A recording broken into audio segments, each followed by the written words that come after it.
Fala pessoal, vamos falar um pouquinho sobre isso daqui, ó, o cabo. Será que eu posso utilizar ele até o limite dele? Estou dizendo, por exemplo, eu olhei na tabela lá e descobri que esse cabo suporta até 32 amperes. Será que eu posso usar ele com uma corrente de até 32 amperes direto? Ou será que eu preciso deixar uma folga, uma sobra? Já cansei de ouvir muita gente dizendo que tem que sim calcular uma sobra no cabo. Ele não pode trabalhar no limite dele. Só que vamos imaginar o seguinte, em uma obra muito grande, eu começar a acrescentar em circuitos 20, 30% a mais, podem representar custos adicionais de 20, 30, até mais de por cento. E não faz muito sentido porque você está gerando um custo adicional para isso. E vamos lembrar também que a área da elétrica ela é uma ciência exata. Então ela não tem chance para ficar com essa porcentagem a mais ou a menos, mais ou menos. Não, a gente tem que ter valores exatos para aplicar em cálculos e aí o resultado que der no cálculo tem que ser exatamente igual ao que a gente realmente vai aplicar ali na prática. E para a gente entender sobre esse limite do cabo, vamos entender o seguinte, primeiro de tudo, olhando por exemplo na NBR 5410, na tabela a partir da 36, você percebe que é uma tabela que fala dos valores de capacidade de condução de um cabo, conforme o método de instalação em temperatura ambiente de 30 graus com cabos de isolação de PVC, com temperatura de trabalho de até 70 graus. Ou seja, esse cabo com isolação de PVC, que é diferente daquele EPR XLPE, ele é projetado para trabalhar com temperaturas de até 70 graus. E se você for fazer um cálculo correto de termodinâmica, você vai descobrir que esse cabo, por exemplo, que suporta 32 amperes, se estiver passando continuamente por ele uma corrente de 32 amperes, a temperatura dele nem sequer vai chegar a 70 graus. E sim, ele pode trabalhar em regime contínuo com essa temperatura, ele é projetado para isso. Se a gente não pudesse utilizar esse cabo com o valor de 32 amperes, a própria norma diria isso, mas não. Ela calcula que a capacidade máxima desse cabo é 32 amperes. E aí basta apenas fazer algumas observações importantes quando for dimensionar o circuito, que é, por exemplo, o método de instalação, a temperatura ambiente e o agrupamento. Vou explicar o porquê. O cabo, ele realmente vai, quando passa a corrente, dissipar uma temperatura. Quando ele começa a dissipar a temperatura, lei da termodinâmica, ele vai trocar essa temperatura com o ambiente, né? Sempre a temperatura maior para menor, ou seja, ele vai ceder temperatura para o ambiente. E aí, dependendo do modo no qual esse cabo foi instalado, essa troca de temperatura pode ser mais dificultada. Por isso que um cabo de 4 milímetros no módulo de instalação B1 com 2 condutores carregados suporta 32 amperes. Já no módulo de instalação A1 ele suporta apenas 26. Isso acontece porque o módulo de instalação A1 é dentro de uma parede termicamente isolante, ou seja, ele não tem muito como trocar a temperatura. Então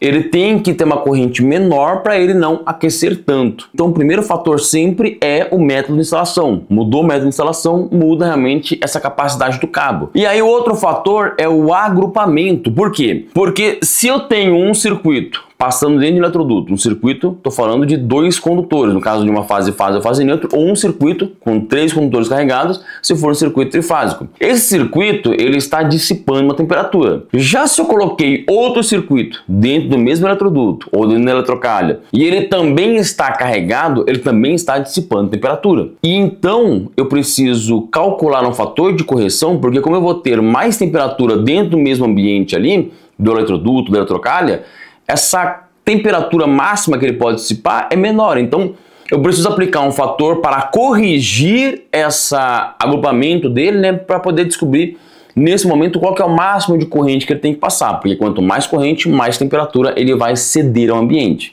E aí, claro que aplicando os fatores de correção de agrupamento, quanto mais circuitos, menor a quantidade de corrente que ele pode realmente aqui passar pelo cabo. E o outro fator é a própria temperatura ambiente. Na tabela você viu que a temperatura ambiente no qual foi feito esses cálculos é 30 graus. Se eu aumento a temperatura ambiente, o que acontece? Eu tenho maior dificuldade de conseguir fazer a troca de temperatura. Se o ambiente está mais quente, consequentemente, menos troca eu consigo fazer com o ambiente. E para isso que existe, de novo, o fator de correção de temperatura. Porque uma temperatura maior, o meu cabo ele tem que ter uma corrente menor passando por ele Porque ele tem que aquecer menos, simplesmente por isso. Então, para dimensionar o circuito, precisa sim observar os fatores. Mas vamos pegar um exemplo, que eu vou dimensionar um circuito para um chuveiro. O chuveiro tem 32 amperes de corrente e ele está passando um eletroduto sozinho. Temperatura ambiente máxima é 30 graus. Até porque, se a temperatura estiver acima de 30 graus, ninguém vai querer tomar um banho na temperatura máxima, né? Não faz muito sentido. Então, nessa situação,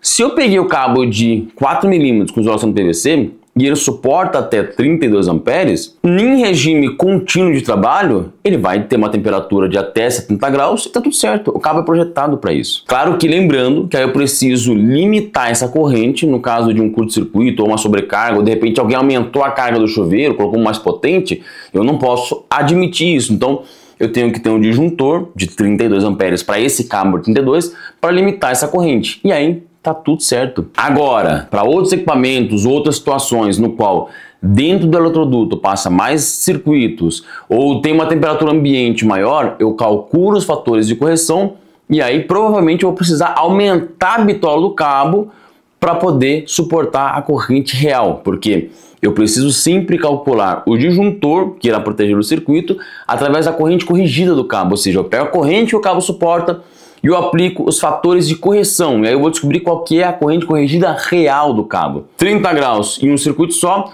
os fatores de correção são 1.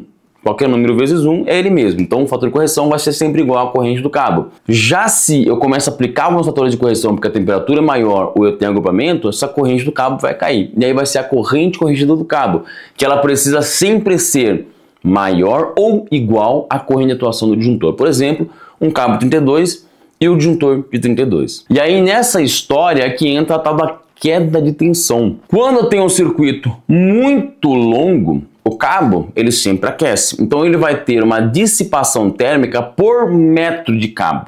Então, quanto maior o cabo, maior vai ser essa dissipação térmica. Ou seja, ele vai perder potência a cada metro de cabo. Quanto mais ele estiver aquecendo, mais temperatura ele cede para o ambiente, consequentemente, maior queda de tensão lá no meu circuito. E aí, se você não calcula, por exemplo, a queda de tensão, o seu cabo pode sim superaquecer. E aí o estudo mostra de que um cabo que é projetado para durar 20 anos, trabalhando com temperatura de até 70 graus, se ele trabalhar com uma temperatura nele de 75 graus, você reduz pela metade a vida útil do cabo. Ou seja, ao invés de ele durar 20 anos, ele vai durar 10. Já se esse mesmo cabo trabalhar com uma temperatura nele de até 85 graus, você já reduz a vida útil do cabo para apenas 2 anos e meio. Porque aí a capa já começa a ficar ressecada, quebradiça, e aí você pode realmente ter um risco de um curto-circuito. Então, para dimensionar no circuito elétrico, você não precisa deixar folgas naquele circuito, superdimensionando o cabo, porque isso só gera custo. A não ser de que realmente já tenha uma previsão de que futuramente possa ter um aumento de carga. Aí sim faz sentido eu superdimensionar o cabo, já prevendo uma carga maior que pode entrar futuramente. Mas se não há essa previsão, eu posso sim deixar com que o cabo trabalhe no limite, ele é projetado para isso. Então, quando você faz o cálculo e o cálculo dá aquilo, pode aplicar sem medo nenhum. Mas para isso sempre é necessário calcular. E só lembrando que se você tiver alguma dificuldade ainda de realizar esses cálculos, no nosso site eletricidade-online.com, que eu vou deixar o link aqui embaixo, tem a nossa calculadora elétrica. Clica lá em calculadora elétrica, vai lá em dimensionamentos de cabo e disjuntor, coloca as informações que vai te dar o resultado completinho de cabo, DR, disjuntor, tudo que você precisa aplicar naquele circuito. E aí, você gostou dessa dica? Já sabia? Não esquece de deixar seu comentário aqui. Se inscreva no canal se você ainda não for inscrito e eu te aguardo no próximo vídeo.